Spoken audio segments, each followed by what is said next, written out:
Fala, meus queridos, tudo bem com vocês? Como é que vocês estão? Que bom que você chegou até aqui. Chega mais pertinho que eu tenho uma coisa muito importante para falar para você. Olha só, esse é o meu primeiro vídeo que eu tô gravando para o YouTube. Eu tenho vários vídeos no YouTube, mas em específico agora para fazer essa série que eu vou fazer no YouTube, esse é o primeiro vídeo. Então eu quero convidar você para continuar nesse vídeo e prestar bastante atenção no que eu vou falar, porque é algo muito importante. Só que é algo que você já ouviu falar. Eu tenho certeza que você já ouviu falar sobre crenças.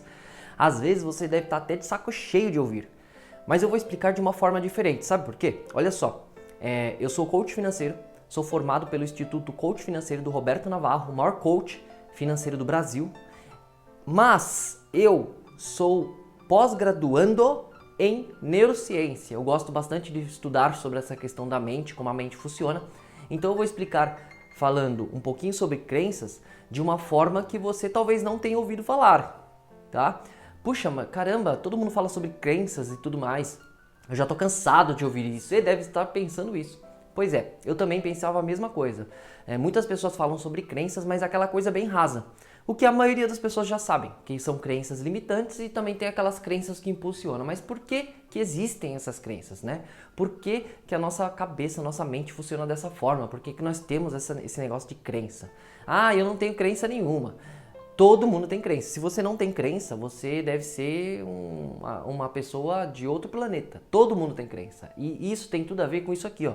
350 mil anos de existência. Eu não sei se vocês sabem, mas foi encontrado recentemente fóssil humano de 350 mil anos atrás. Isso significa que nós temos aí, comprovadamente pela ciência, mais de 350 mil anos de existência. Se você falar que não tem crença, você está lutando contra o que a ciência já provou.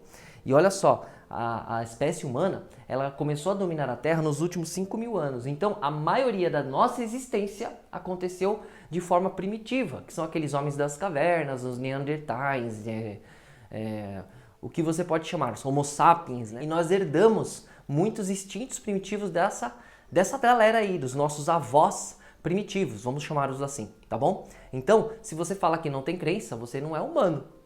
Simples assim, tá? Todo mundo tem crenças que podem limitar e impulsionar. E eu vou explicar como que a mente funciona e por que existem essas crenças. Para eu começar a falar sobre isso, eu vou contar uma história que está no livro do Tim Harv Eker. Tá vendo? Tá vendo aqui? Olha só. Quem foi Tim Harv Eker? Tim Harv Eker, é difícil falar o nome dele. Ele foi o escritor do livro esqueci o nome. Os Segredos da Mente Milionária, é isso mesmo, Os Segredos da Mente Milionária. Tim Harv Eker, ele era empresário, ele era escritor, ele era palestrante motivacional e tem algo que ele colocou aqui como um método, né? Para explicar como que as nossas crenças funcionam, como que nós adquirimos essas crenças. Ele escreveu aqui um quadrante, eu vou compartilhar aqui com vocês, eu vou seguir aqui passo a passo para você entender direitinho como que era a teoria lá do Tim Harv Eker. Só que o Tim Harv Eker, olha só, ele fala muito sobre motivação, ele era palestrante motivacional. E sabe qual é a nossa motivação? Se a gente for pegar os nossos instintos primitivos, a nossa motivação eram 3 motivações. 3, presta atenção. Prazer era uma das nossas motivações. Evitar a dor, eu escrevi dor aqui, mas é evitar a dor, só para não escrever tanto. E economizar energia. Essas são as nossas 3 motivações. Então vamos lá. É legal trabalhar a motivação? Sim. Só que a motivação, eu costumo dizer que ela começa no domingo e termina na terça. Se você for seguir a sua motivação, o que você quer, o que você deseja, você vai desejar comer aquele docinho depois do almoço e dar aquela cochilada depois do almoço. É claro. É óbvio. Por quê? Porque era assim que esses caras viviam há 350 mil anos. Você está querendo competir.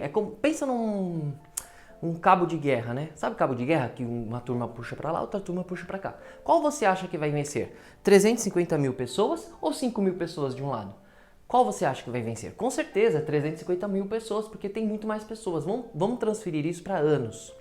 Você acha que você vai competir com 350 mil anos de existência humana? Você acha que as suas emoções, você consegue controlar ela mais do que essa galera aqui controlou? 350 mil anos de existência? É claro que não. É claro que não. Por isso que se fala muito sobre controle emocional. A Bíblia, na verdade, muitas pessoas pensam que a Bíblia é um livro religioso, na verdade não é. A Bíblia, ela fala o tempo todo sobre controle emocional. Então, não é à toa que a Bíblia fala sobre isso, porque ela sabe, né? Deus sabe que aconteceu dessa forma, porque ele foi o criador de todas as coisas, é nisso que eu acredito. Esse assunto é algo que a gente pode falar depois. O que eu quero falar para vocês é para vocês prestarem atenção nisso aqui, ó, nesse quadrante. Vamos chamar de quadrante. Como que funciona a nossa crença? Eu vou contar uma história para você, só para você entender. Essa história estava no livro do Segredos da Mente Milionária de Tim Harv Eker. Olha só, existia uma família, mãe, pai e filha. Todo sábado passava o carro de sorvete na rua da criança. E a criança entrava em casa e falava: mãe, me dá dinheiro para comprar sorvete. A mãe sempre dizia para a filha: vai pedir pro seu pai. E aí ela ia pedir pro pai, o pai dava dinheiro, ela comprava sorvete. Muito bem. No outro sábado, o caminhão passava lá, a mesma coisa. Mãe, dá dinheiro para comprar sorvete. Aí o que acontecia? A mãe falava: vai lá, pede pro seu pai que ele tem dinheiro. Muito bem. O que a mãe falou demais? A mãe não falou nada demais. De repente a mãe estava lavando a louça, a mãe estava cuidando da casa, né? O pai estava cuidando do carro e ela ficou com preguiça de pegar dinheiro e pediu pro pai pegar. Simples assim. Uma história simples. Só que isso gerou uma crença que limitou a criança de uma tal forma, e eu vou explicar por quê. A criança, ela interpretou que só homem que tinha dinheiro. Pois é. Aí ela parou de pedir para a mãe e começou a ir direto pedir para o pai. Ela interpretou que a mulher nunca tinha mais dinheiro do que o homem. Quando ela se tornou adulta, o que aconteceu com ela? Ela casou e ela nunca conseguia prosperar mais do que o marido. Em nenhuma área da vida. Se o marido ele tivesse, se ele não tivesse muita saúde, a mulher teria menos ainda. Se o marido tivesse uma boa saúde, ela teria uma boa, mas não acima do marido. Se o marido ganhasse R$1.000, ela não ganharia mais do que ele. Se o marido ganhasse R$5.000, ela não ganharia mais do que ele. Se o marido não ganhasse nada, a mulher também não ganharia. Ela interpretou algo que gerou uma crença nela, e aí essa crença limitou ela. Ela nunca conseguia prosperar mais do que o marido, porque na cabecinha dela, ela achava que a mulher nunca prosperava mais do que o marido. E a mãe falou isso pra ela? Não. Muitas pessoas falam assim: crença limitante é quando seu pai falava assim pra você: dinheiro não dá em árvore, dinheiro é difícil de ganhar, dinheiro não traz felicidade. Sabe essas frases que acabam limitando a gente? Pois é. Aí você nunca tem resultado financeiro justamente por conta dessas crenças que implantaram na sua cabeça. Mas no caso que eu te contei, não é somente o que falam pra você, mas sim também o que você interpreta da situação. A mãe não falou nada pra criança, mas ela interpretou que a mulher nunca tinha mais dinheiro do que o marido. E isso ela carregou para sempre. Aí ela vai lá e coloca a culpa, porque a sociedade é machista, porque os empregos ganham menos do que a mulher ganha menos. Ela responsabiliza todo mundo, menos ela. Só que a culpa tá nela. Ah, mas ela é culpada? Não, ela não é culpada. Isso aí é algo que está na mente dela. Não é que ela é culpada, mas ela é responsável pelo resultado dela. Só que na nossa sociedade você vê muitas mulheres falando: porque existe essa questão de preconceito, a mulher ganha menos sempre, a mulher não dirige melhor que o homem. Então a mulher acaba nunca sendo melhor do que o homem em várias áreas da vida. Eu tô falando nessa situação. E aí a gente costuma responsabilizar todo mundo. Gente, culpar os outros é algo que já vem há 5.000 anos atrás. Quando Deus perguntou para Adão: Adão, você comeu a fruta que eu falei para você não comer? Ele responsabilizou a mulher que Deus lhe deu. Quando Deus perguntou para a mulher: Eva, você comeu a fruta? Por que você fez isso? Ela respondeu: foi a cobra que me enganou. Ou seja, desde os primeiros homens, consciente, a gente responsabiliza alguém. A gente responsabiliza outra pessoa, outra coisa. O governo, a chuva, o sol, o cansaço, o tempo. A gente responsabiliza tudo, a genética. Então eu vou explicar para você como funcionou no caso dessa menina do sorvete. Olha só, vamos falar passo a passo aqui para você entender. Então vamos lá. O sorveteiro chegou, né? A menina pediu para a mãe o dinheiro. E aí a mãe falou para ela pedir pro pai. Legal, ela pediu pro pai e conseguiu o que ela queria. Então o resultado, o que foi o resultado? O resultado foi o que ela queria, né? O dinheiro. Vamos colocar um cifrãozinho aqui do dinheiro para comprar sorvete. Muito bem. Isso gerou um pensamento nela. Qual pensamento? É aquele pensamento: poxa, minha mãe nunca tem dinheiro, meu pai que tem dinheiro, então eu vou começar a pedir pro meu pai. Esse pensamento gerou um sentimento. certo? Esse sentimento, ele pode ser sentido ou não. Uma coisa que o Tim Harv Eker não falou é que nem todas as emoções nós sentimos. Quando nós sentimos uma emoção, ela se torna um sentimento. Então aqui nós podemos colocar também as emoções. Emoções. Só que as emoções a gente não sente. 40% das nossas ações nós agimos por instinto. É aquela coisa que fica lá no subconsciente. Nós não sabemos que fazemos dessa forma.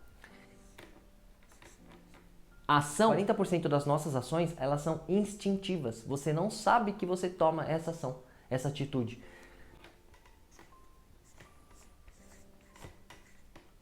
E essa ação, ela vai gerar um resultado. Qual foi o resultado da menina? Ela ganhou o dinheiro do sorvete. Muito bem. No outro dia, aconteceu a mesma coisa. Ela pediu dinheiro para a mãe. Ela interpretou, o pensamento também ele pode ser interpretado. Então tem muito a ver com a interpretação da criança.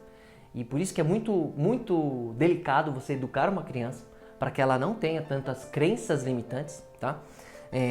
Esse pensamento gerou um sentimento ou uma emoção. Essa emoção ela gerou uma ação, lembrando que 40% das suas ações são emocionais, você não percebe. E essa ação gerou um resultado. O que ela conseguiu? Ela conseguiu de novo o dinheiro lá, no outro fim de semana. Ela ganhou o dinheirinho lá do pai dela. A crença foi gerada aqui, ó, nesse percurso aqui, ó. Nesse percurso e nesse percurso. Foi gerado uma crença.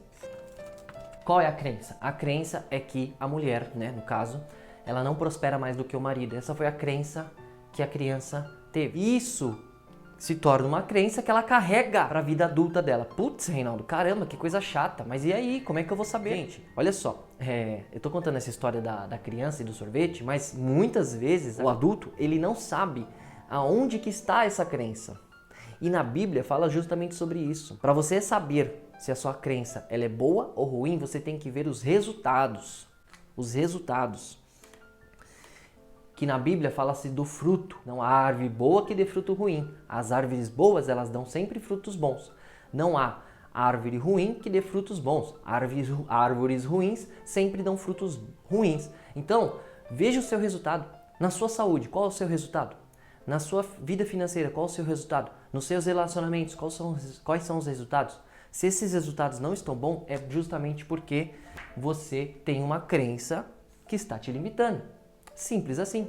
E como é que eu curo essa crença? Bom, dentro da minha mentoria, eu ajudo os meus alunos a melhorarem essa questão das crenças por meio de tarefas que a gente realiza. E essas crenças, elas podem ser melhoradas da seguinte forma, fortalecendo crenças novas. Você não precisa identificar. Ah, eu quero identificar aonde está a minha crença. Gente, você não precisa identificar onde está a sua crença.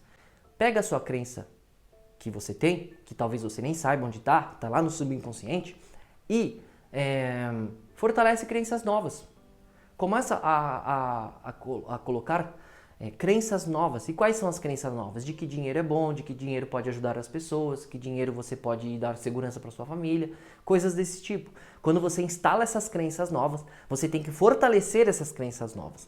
E fortalecendo essas crenças novas, você enfraquece as crenças antigas.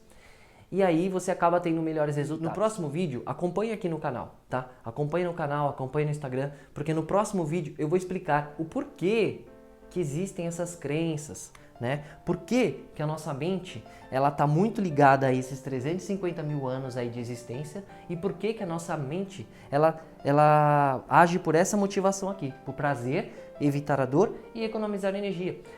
É justamente essa fase aqui, por isso que eu falo para você não perder o próximo vídeo, é nessa fase aqui que nós herdamos dos nossos avós primitivos essa questão de ter crenças que nos limitam.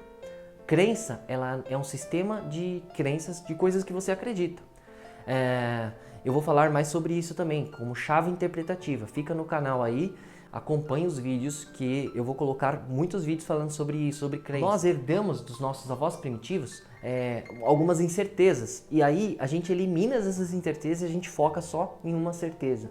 E por isso a gente tem esse sistema de crenças, para a gente eliminar todas as incertezas da nossa vida. Acompanhe no canal que no próximo vídeo eu vou continuar falando sobre essa fase aqui, tá bom?